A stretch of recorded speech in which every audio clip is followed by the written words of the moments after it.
Now the magic begins. Each detail, each polished stroke, bringing this toy supercar back to life.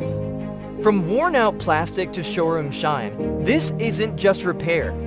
It's resurrection in miniature. Stay tuned. The finish will blow your mind.